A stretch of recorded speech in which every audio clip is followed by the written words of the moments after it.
gracious and loving Father in heaven, we thank you this morning, Lord, for allowing us this privilege to learn about beekeeping, Lord, and how to go about this activity.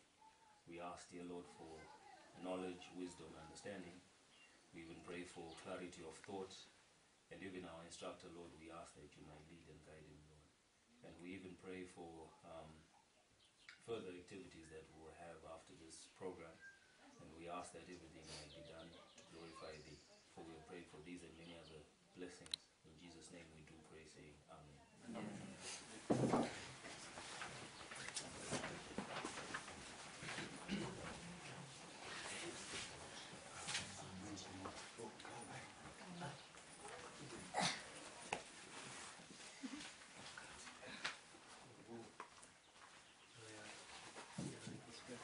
Sitting in front here. Yeah, all right. Yeah, good morning everybody. And thank you for inviting me, giving me this opportunity to talk about bees in such pleasant surroundings and after a very nice breakfast. Thank you for coming.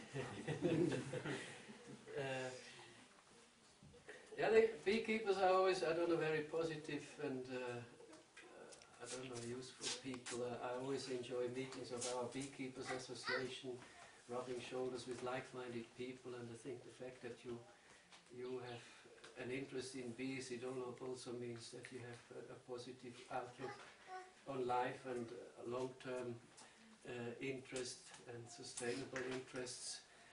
That usually goes very well with and is also important for beekeeping.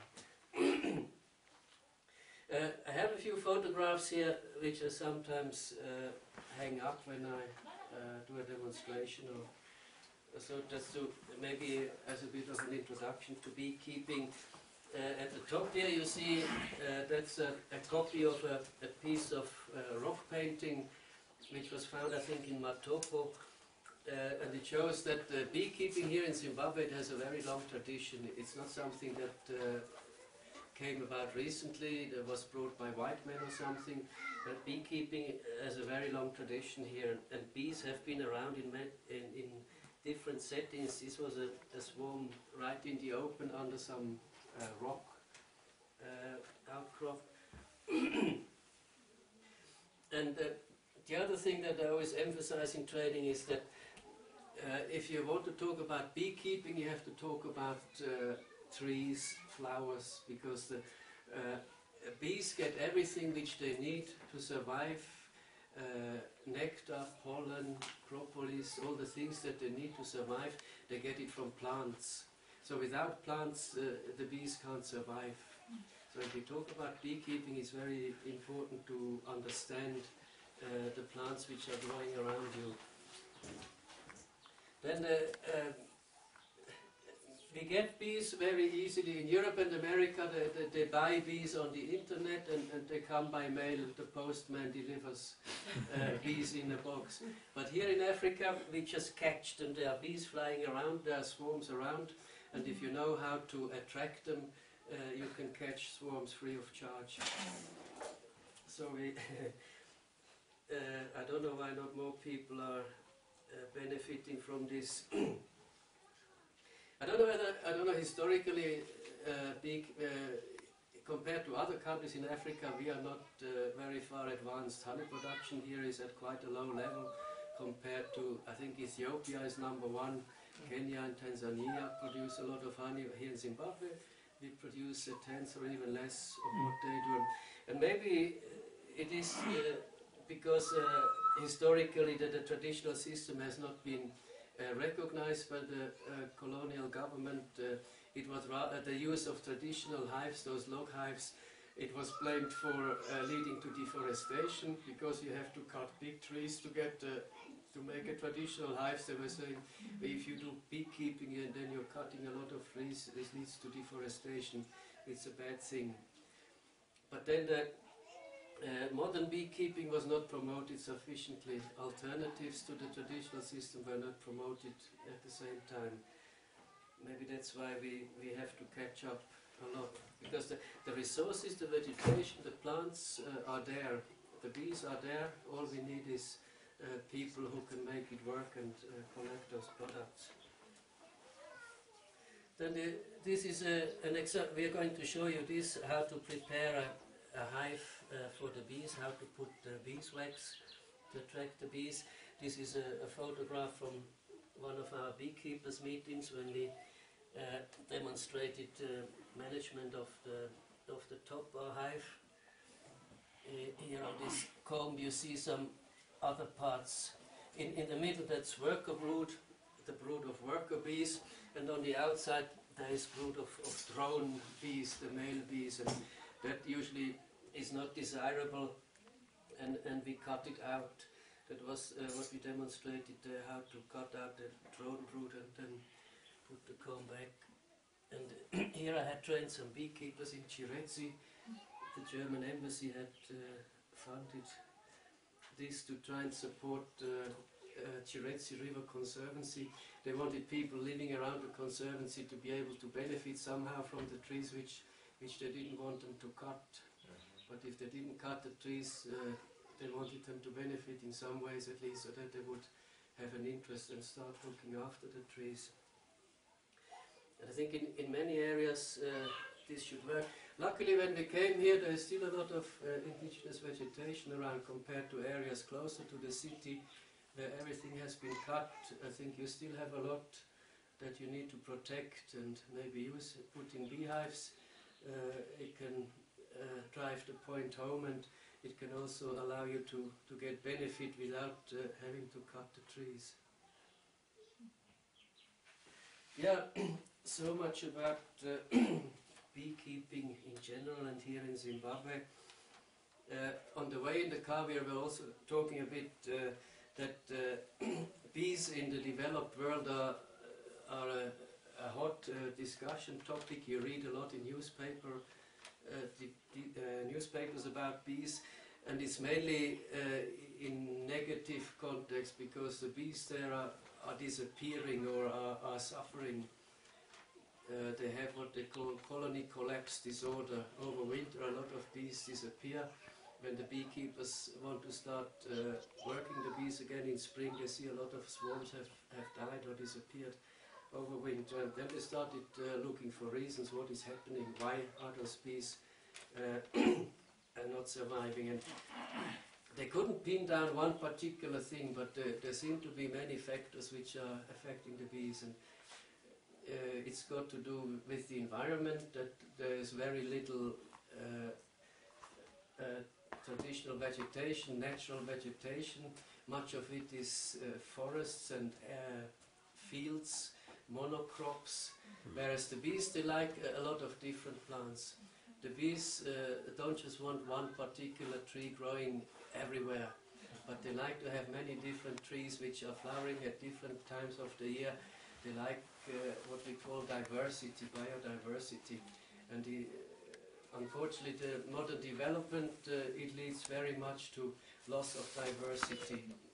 You take out a lot of traditional trees and you replace them with artificial, big plots of artificial plants and all the same plant. And for bees and other pollinators, that's a problem.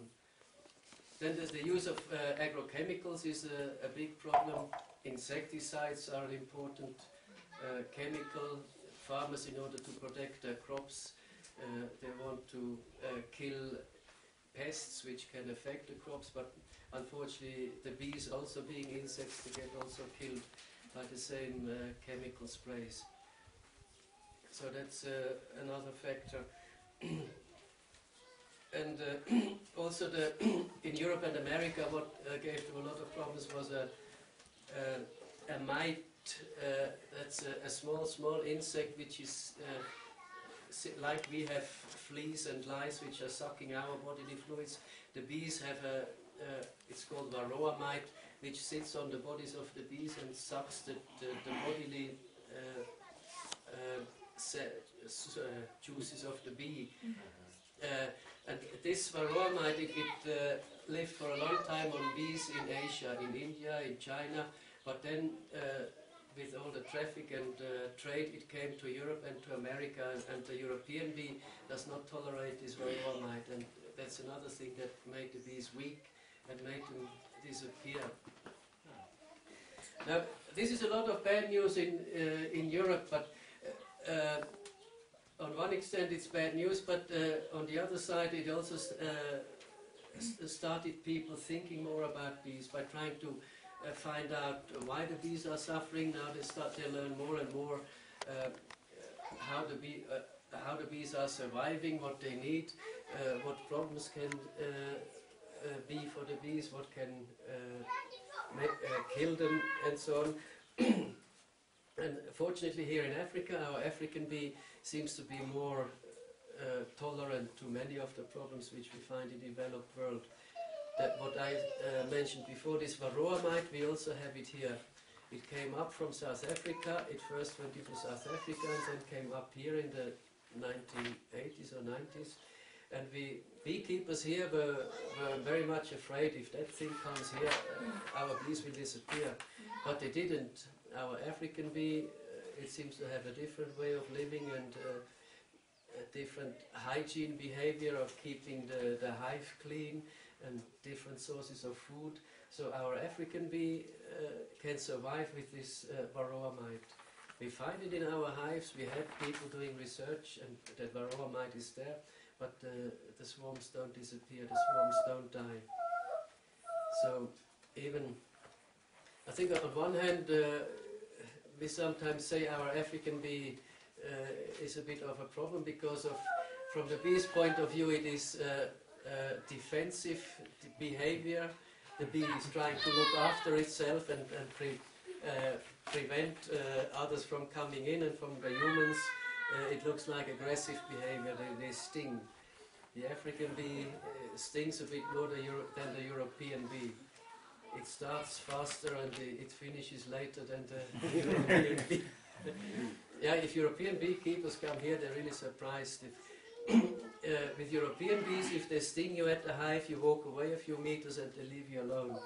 Here, once the bees start stinging, you can walk a kilometer and you still have a cloud of bees on top of you.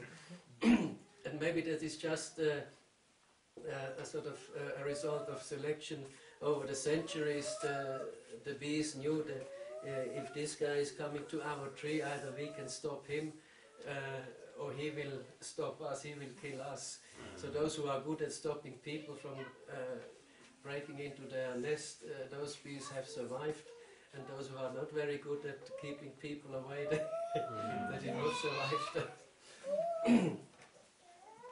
But I mean, there are more docile bees in our hives. We always see, if you have 10, 12 hives, if you get closer, there is one or two where the bees come out immediately and start stinging fast. Other swarms, they remain more docile.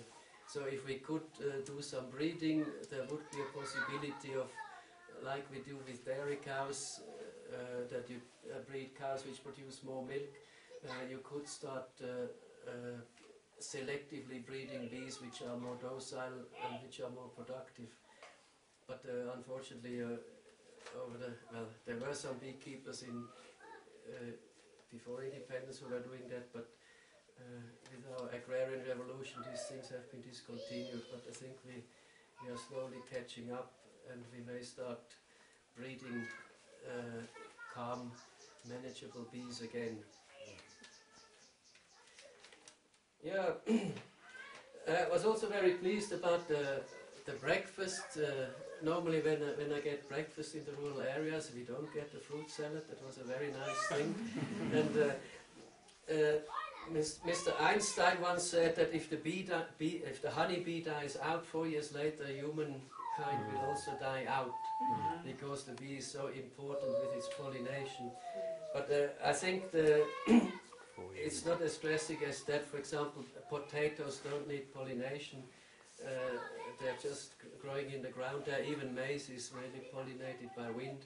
So there are some crops which we will still have, but many of the more tasty and colorful ones, the fruits and vegetables, they do depend on bee pollination. I don't know whether everybody knows about pollination. that in order for a plant to produce fruit, the flower needs to be pollinated, fertilized, and in many plants it's insects and the honeybee mainly, which is doing this fertilization of the flowers. So very often the importance of the bee is overlooked and not even realized. If elephants are being killed, or if rhinos are being killed, you can see those heaps of meat lying around. If bee swarms are disappearing, people may not even notice what is going on.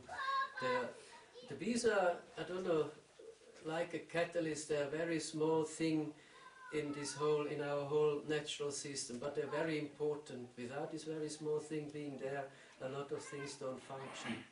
And just because it is not very big and is not seen very easily, people sometimes overlook how important the honeybee is for our survival, for our food. And you beekeepers, you will be the guardians of the honeybees. You will be the lobby force and the defenders of the honeybees. And if you do it well, you will get honey and beeswax and other products in return.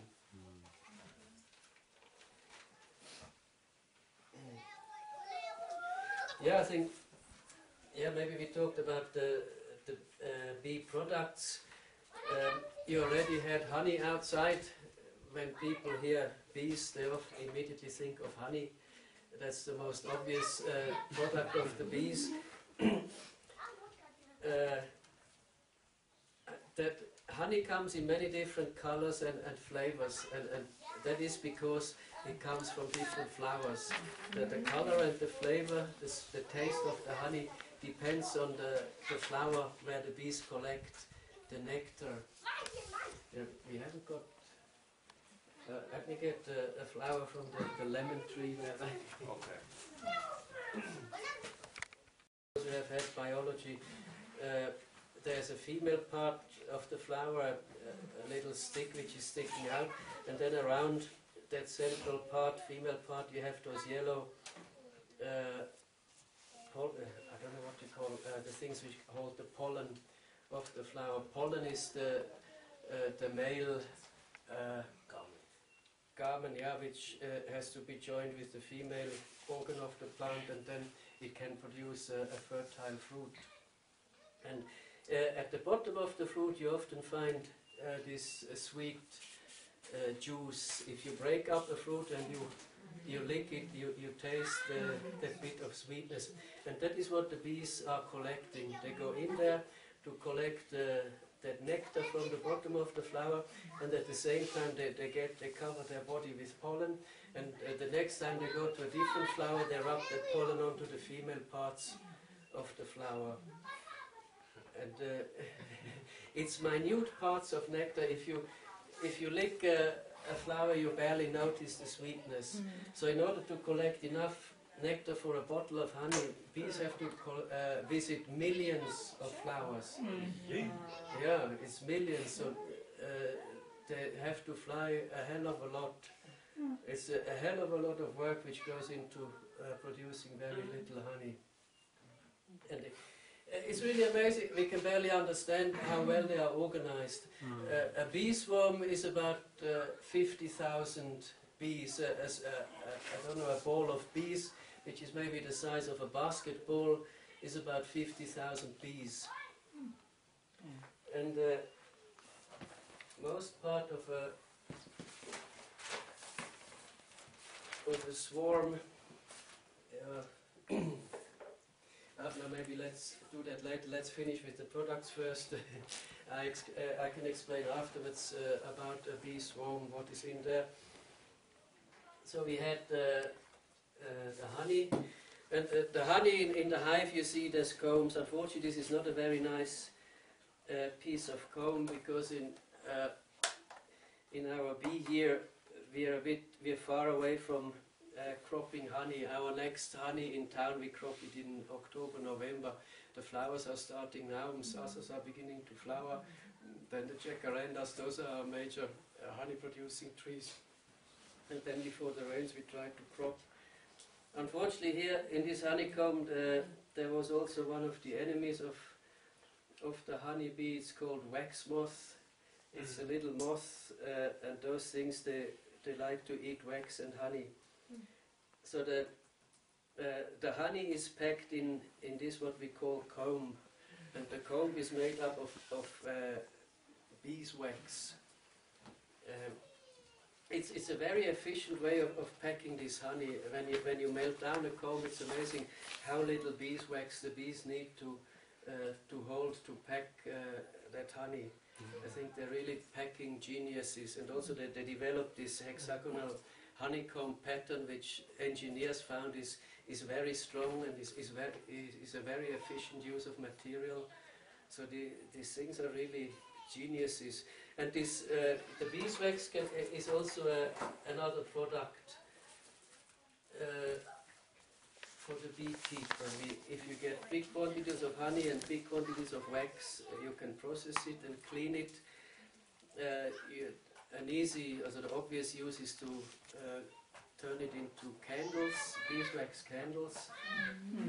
It is similar to paraffin wax, to the wax from oil, from petroleum, but it is a natural product, and the bees produce it in their body. They have glands on their abdomen, like we are sweating or producing skin.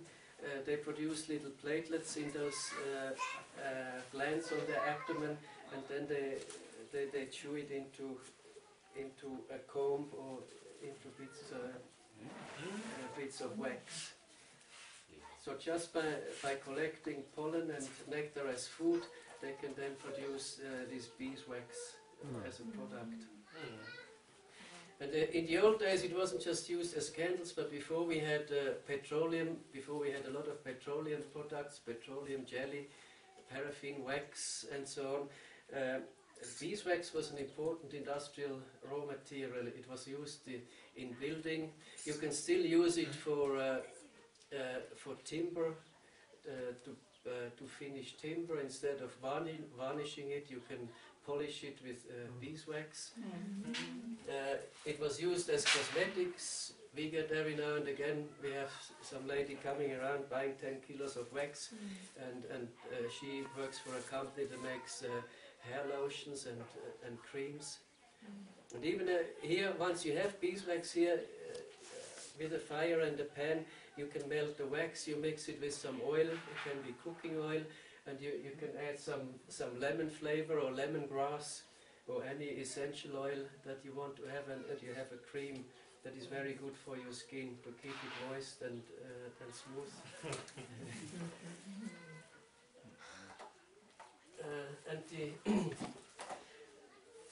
Another material or product of the bees is propolis. Propolis, or in English it's called bee glue, is this black material. We got this last week when we removed a big swarm of bees which were hanging on a tree, and they used this propolis to make like an umbrella to protect them against the rain. They covered the areas between sticks with this black material here. This soft black material is propolis. When I have a sore throat or a sore tooth, I chew this. It really helps you. Or even sometimes when I'm flying, and you often get flu, you get an infection when you're sitting in an aeroplane with a lot of other people. And to try and prevent to get flu, I chew propolis when I'm sitting in an aeroplane. Or even maybe when you're on a long bus ride, you can. It is sort of resinous materials that the bees collect from trees, like on pine trees you sometimes see resin running down, and when you're chewing it, it has this sort of resiny flavor to it.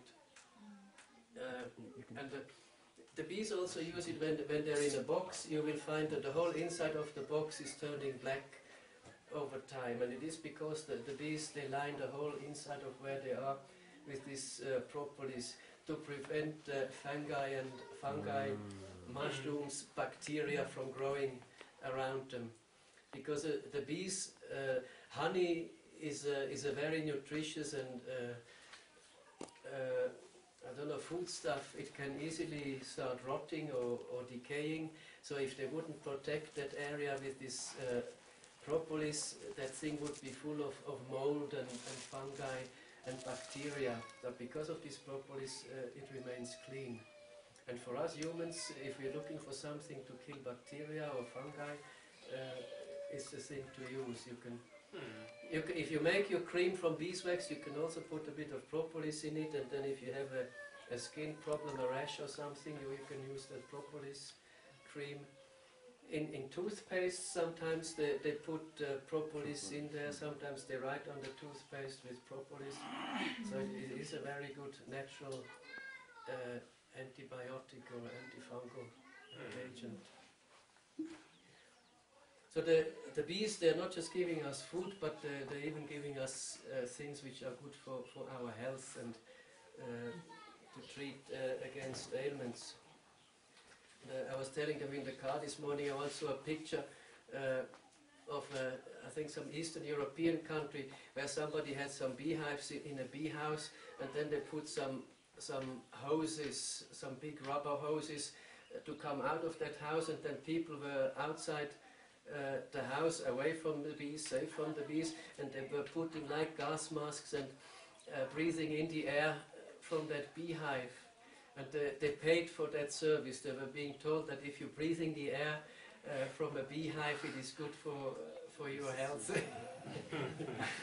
You wouldn't want to try that with our African bee, and then you breathe something. But the beehive is like a pharmacy, a little natural pharmacy. Once you have it in your garden, you can get so many things which are nutritious and good for your health. And that propolis, by the way, it will also be the thing that we use to catch bees. Once we prepare our catch box, then you'll see Kelvin will show you propolis is what we use to attract bees, because they know that smell, and to them that the smell of that propolis is very important. Are there any questions about bee products? Or? Can you run that lotion recipe again? The recipe. The cream. Well, I haven't got. I mean, you can easily find it out by trial and error, but I think you put less oil than you. You put less wax than you put oil. If you make it, just start with. Maybe you can even start with a 1-1 mixture, and then see if it's a bit too hard. Then you heat it again, and you can add more oil. But usually you put a bit more oil than beeswax. The little disadvantage of these natural cosmetics is that they don't keep very well. I made some cream last year, but when I looked at it today, it didn't smell very well. That oil had gone off. Yeah, it went rancid. So if you make these cosmetics, don't make big quantities. Make small quantities, which you can use in a few weeks. Otherwise, because they don't have any preservatives, they will not last for years and years like commercial things in the shop. And the one product which I forgot is the one that Lionel was very interested in, pollen. Pollen itself, that yellow powder which you see in the flowers, we can also collect it from the bees. At the hive you can put a pollen trap. You can put a thing where the bees have to climb through, and then they carry the pollen in packets on their hind legs. Then when they have to climb through a small hole, sometimes those packets fall off, and you can collect those pollen packets. And also that the pollen is one of the oldest superfoods. Pollen has a lot of proteins and vitamins. So you can add it to your porridge, for example, or add it to your fruit salad to make it a bit more healthy and flavoursome. Yeah, I think that's about it about bee products. Yeah, okay. Maybe then we can start talking a bit about a bee swarm.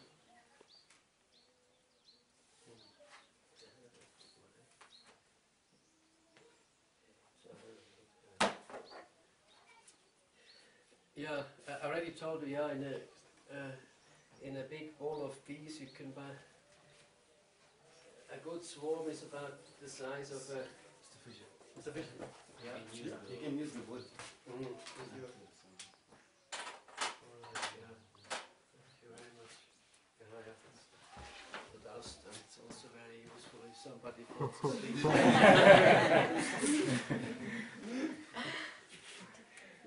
My wife is a teacher. She tells me about all these things.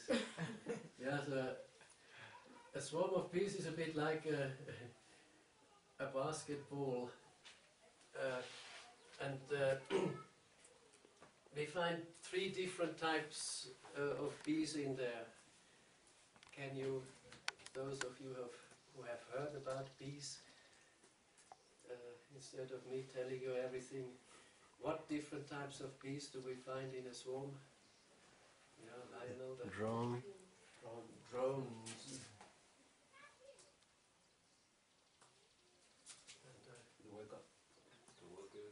Worker bees.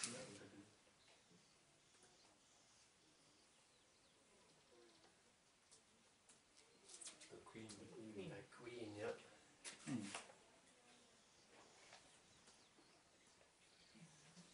Queen bees, yeah, those are the different types of bees that we find. And we said that a big swarm is about 50,000 animals.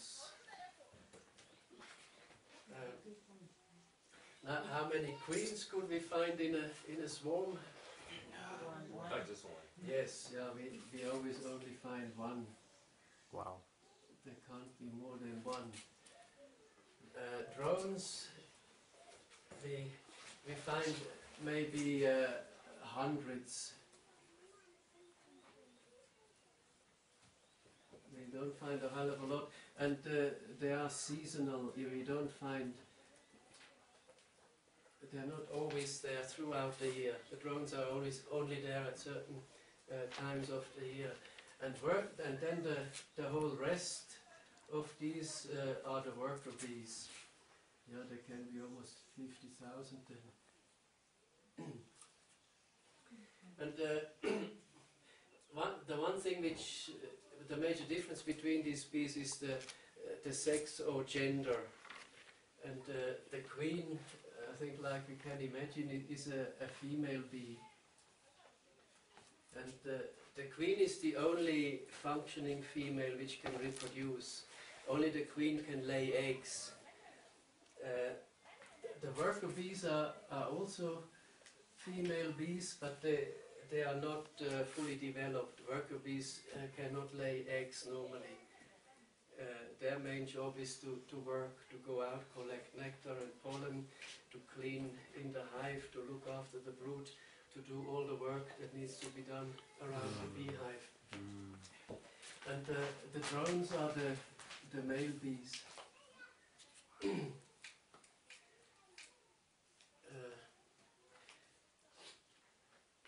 Now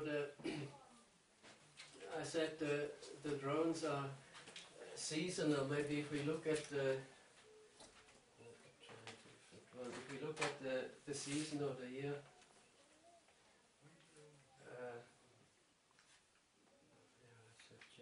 maybe if this is July, middle of winter, and then in the center here we have January and December, and then at the end of the year we have June.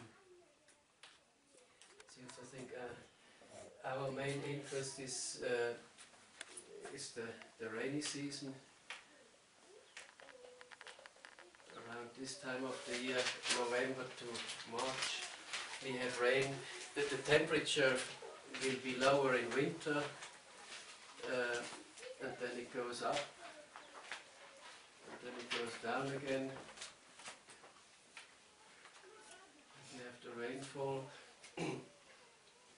And since the climate is important for the bees, because as we said, they get everything they need to survive from plants. So the life of the bees, the life of the swarm, it depends very much on plants. And the plant life depends on climate, on temperature and rain. that's why the bees are also following, and their life is also following the seasons. And you find also the sort of bee activity follows a similar pattern.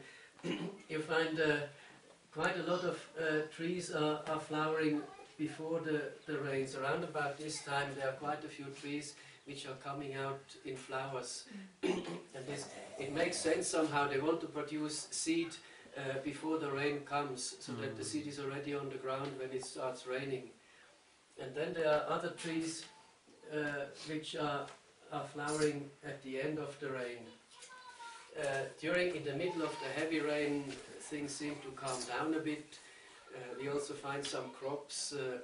Beans, for example, you don't want to plant in the heavy rain, you plant them a bit later. Plants seem to want to avoid that heavy period of rain. And also the activities of the bees, they follow more or less such a pattern.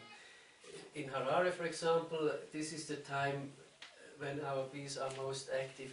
And as a result of activity, we get honey, and we also get swarms.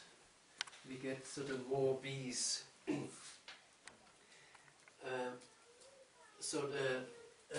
you find in the Eastern Highlands, for example, this is the honey cropping time. In these parts of the country we crop honey in October, November, before the rain, and from the Eastern Highlands, Nyanga, Hondi Valley and so on, the honey cropping is starting now. That honey will be coming into town soon. Now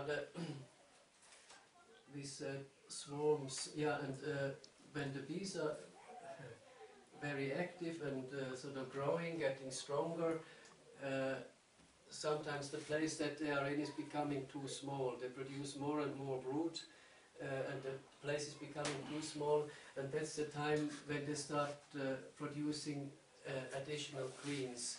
There are sort of two types of reproduction amongst the bees. On one hand, they try to maintain their numbers, always have enough worker bees, because bees are dying, they need to be replaced. But then during the very good times of the year, they produce more bees, then they need to replace what is dying, and then to deal with those additional bees, they have to produce additional swarms, or what we call reproductive swarms.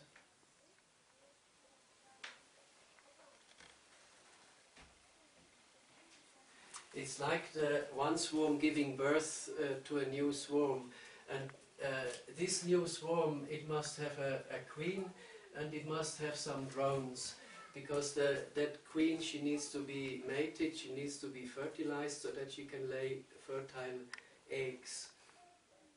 And but the bees don't waste much time and energy on this mating. It happens once, the queen mates once for life. After she has hatched, she goes on what we call a mating flight. She goes up, she flies up, and up there she mates with, I don't know, 5 to 10 drones, and then she comes back to her swarm, and then she can lay eggs, fertilized eggs, for 5, 6, 7 years. There's no need to go to the disco all the time to court and mate. Yeah. By the way, how old these different bees get. We said the queen can get up 5 to 7 years. Drones usually don't live very long. The drones are only around when these reproductive swarms are being produced, when the queens need to mate, and they don't contribute anything to the swarm. They don't go and collect food. They're just sitting around waiting for a queen to go out and to be mated. So the bees, they have seen that once the amount of food is going down, the first thing they do is they throw out all the drones, because they are just eating for nothing. And then, because they can't feed themselves, they die fairly quickly.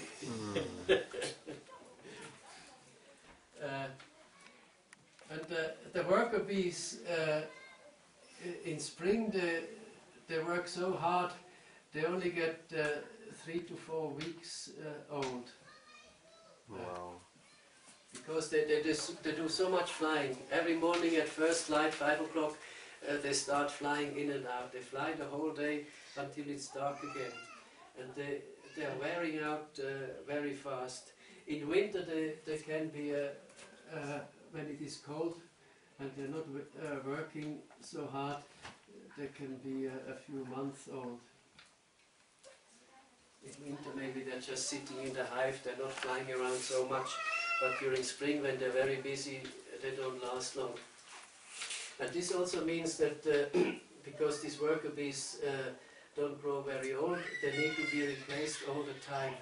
During this springtime of the year, the queen has to lay 2,000 to 3,000 eggs every day, which will be raised and which will replace the worker bees which are dying because they are worn out. And the 2,000 to 3,000 eggs, that's more than her body mass. Every day, if she weighs 5 grams, she lays more than those 5 grams of eggs every day. So she basically, she is not a leader or ruler of the swarm, she's an egg-laying machine, the queen. That's her main function. And in order to be able to produce this amount of eggs, she needs very good food. And nectar and pollen are very high quality foodstuffs. Without these high quality foodstuffs you wouldn't be able to perform like that, to produce so many eggs, more than her. I mean, it's like, assume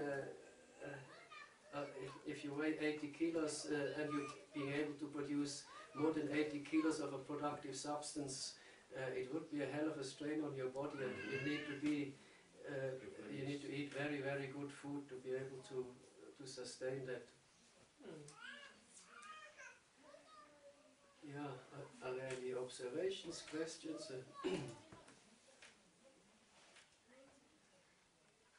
Yeah, today we only have a one-day session, and if you want to learn all about bees, you need several days to cover the basics.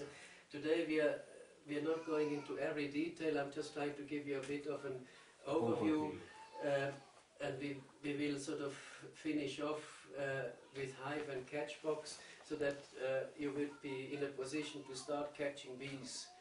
And once you have bees, then we can start looking further. More things that are happening in this swarm here. How are the bees developing? How long time does it take? And if I want to manage my bees, if I want to try and get more honey out of them, how can I use this knowledge of what is happening inside there? If you want to manage, it means you want to increase sort of output. You want to get more of what is useful to you, and in order for you to do that, you need to understand the patterns and how things are working, so that you can anticipate that before things happen, you know it's going to come, and you can prepare and take action before it's too late. Management basically, I always told the tea orderly at work, you can become a tea manager if you always have tea of the same good quality without any interruptions. If you're a manager, then you work to certain set standards and you are forward looking. I told him, for example, don't tell me there is no sugar now. Tell me when there is a bit of sugar left, and give me enough time to buy more sugar, so that we never are without sugar. So you want to be forward-looking, anticipating problems. In a big company, then it becomes a bit more complicated than just buying sugar. But it's the same basic principle, that you understand the processes and patterns, you anticipate them and make sure that everything runs smoothly and you get the output that you want. How about honey cropping? You said the Eastern Highlands, it comes out now, around about September. Yes, yeah.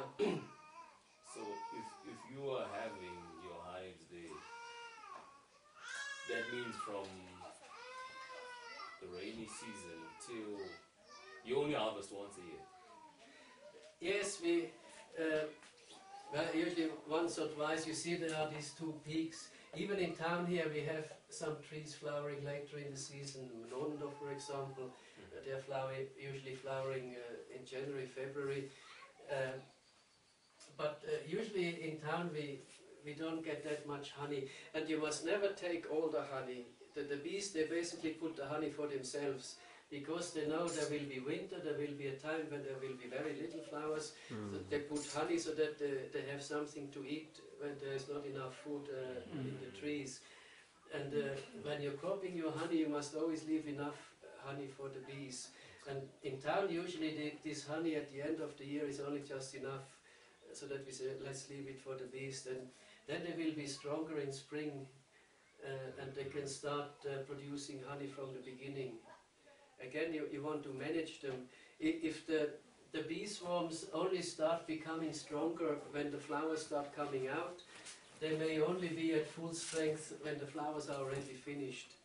So as a good beekeeper, you want to help your bees to be strong when the flowers are starting, so that they can start putting in honey early, and not only at the very end of your major flowering season. As a beekeeper, you don't want to be too stingy. You need to be generous. You have to understand your bees, look well after them, and if they are happy, if they are well looked after, then they will produce more honey for you. But it is sometimes a bit difficult. The new beekeepers always ask, when can I get honey? When can I get honey?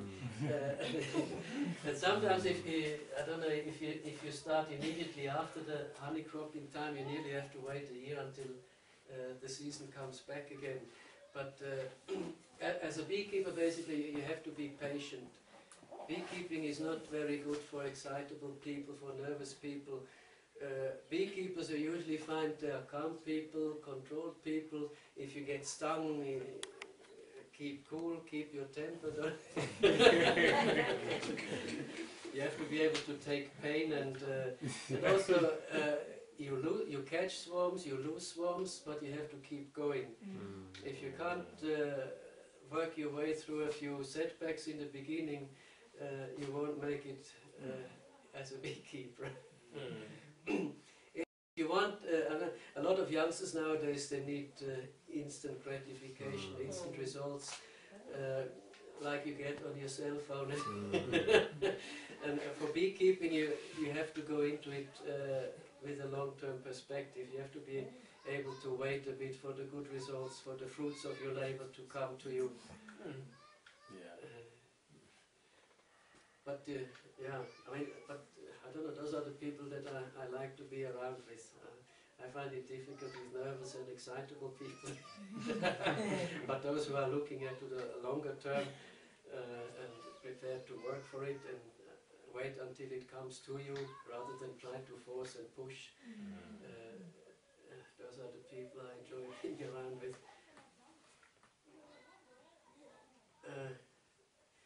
Yeah, okay. So we usually crop once or twice per year.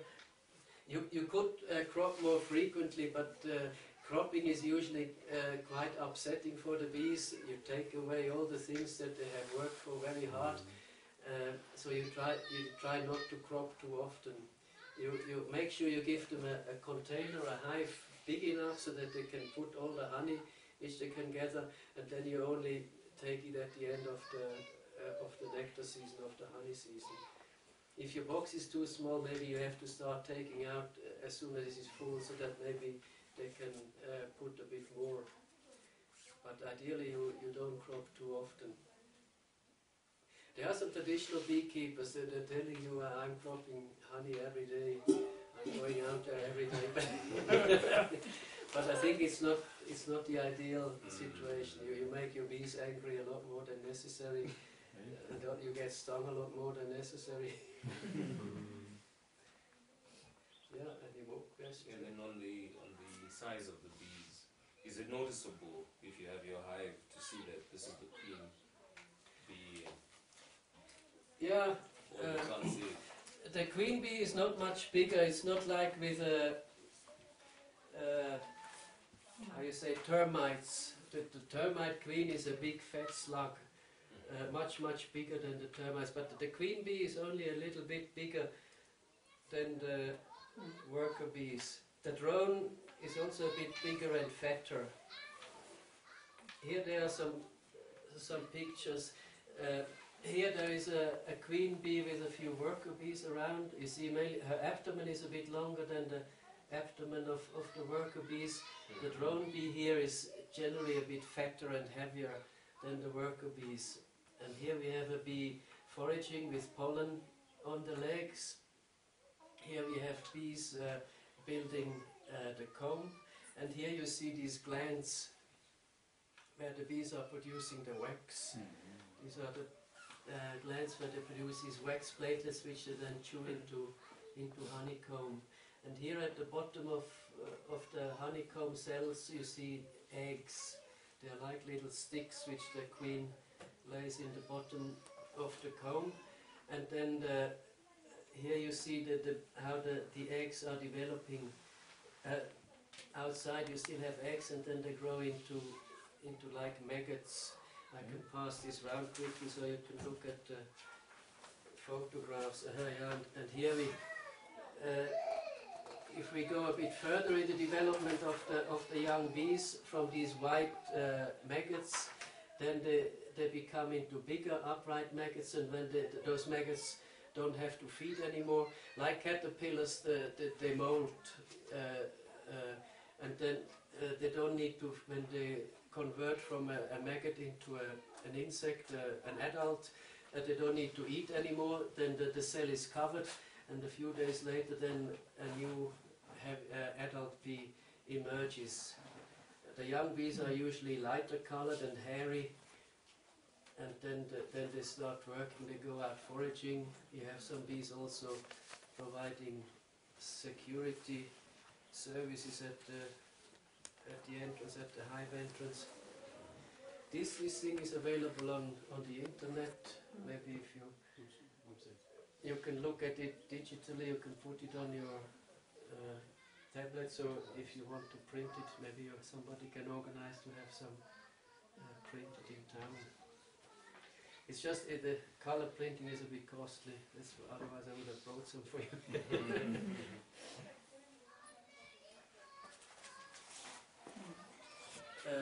Yeah, maybe we can add that the bees, they don't normally hang around like a ball, but as you could see in the photograph here, they build combs in a sort of half-round fashion. If this is a branch or the top of the hive or something, very often they build the combs in sort of a half-round fashion.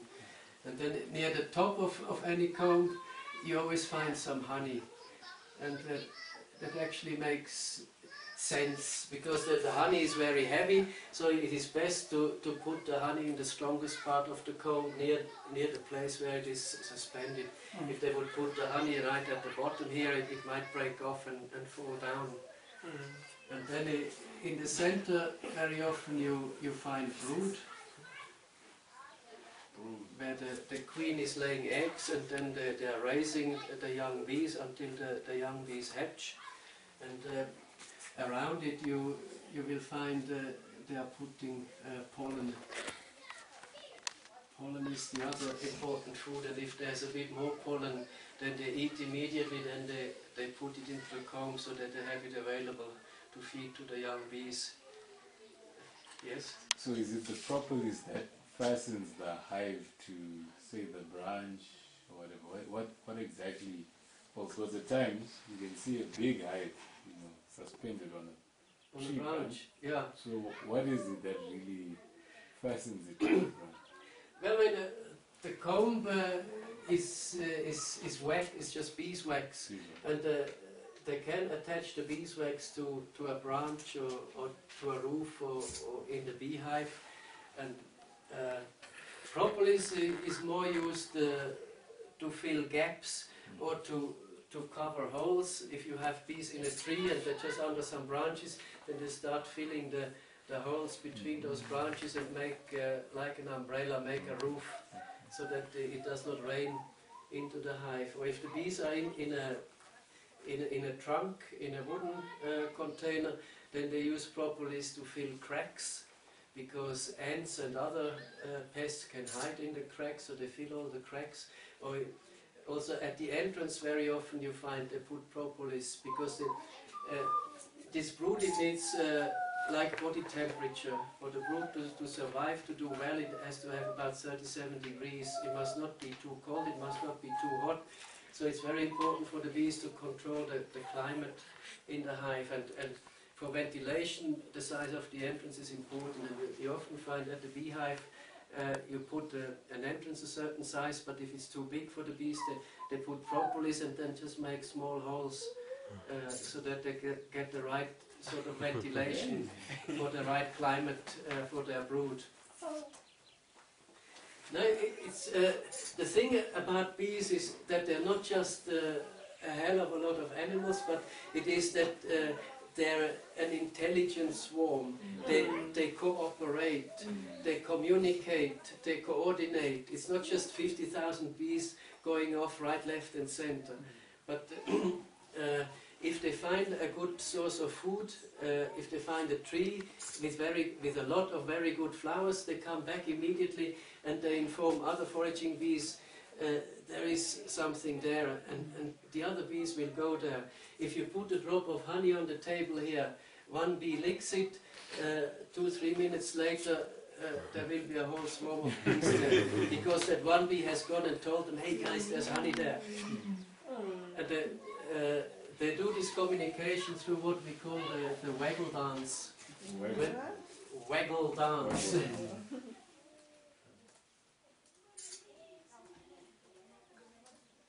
And when the bees come back and they found an interesting source of food, on this comb, they go around in like half circles, and then they go down the center of the circle, and then they may complete the circle, and through the direction of this straight line, and through they can indicate the direction in which that food source is, and through the waggling, the intensity of the waggling, they can indicate what distance that food source is.